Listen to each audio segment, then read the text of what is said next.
On dit que les mères sont épuisées, mais la vraie raison, personne n'en parle.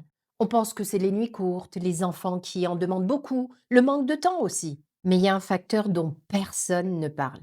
L'environnement mental dans lequel les mères vivent aujourd'hui. Une mère aujourd'hui, elle est exposée toute la journée à des conseils. Comment gérer les émotions, comment faire dormir ses enfants, comment mieux communiquer, comment mieux nourrir, comment mieux éduquer. Et le cerveau reçoit en permanence un message qui vient lui dire: tu peux faire mieux, tu n'es pas assez. Et quand le cerveau reçoit ce type de message, il va se mettre automatiquement en mode survie. Il va se mettre en mode stress. Et devine ce qu'on fait pour souffler un peu? On prend le téléphone.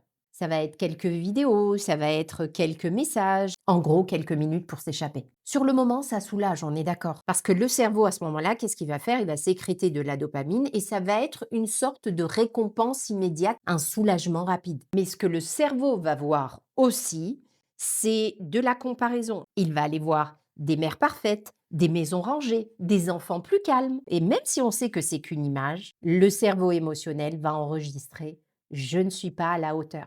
Et c'est exactement comme ça que beaucoup de mères vont rentrer justement dans cette spirale vicieuse et invisible. Pression, fatigue, téléphone, comparaison, culpabilité.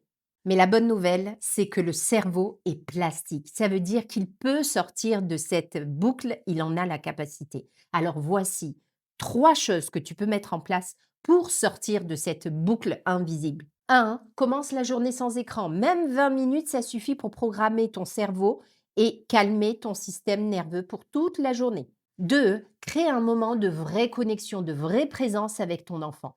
10 minutes suffisent, le mieux est l'ennemi du bien. Quand tu es pleinement là, le cerveau va sécréter de l'ocytocine, l'hormone de connexion qui diminue le stress. 3. Nettoie-moi ces comptes qui te font sentir insuffisante. Rappelle-toi, ton cerveau compare automatiquement. Donc, moins de comparaison, moins de pression interne. La vérité, c'est que aujourd'hui, les mères n'ont jamais eu autant d'informations, mais elles n'ont jamais aussi peu été soutenues dans le réel. Et ça, hein, ça change tout.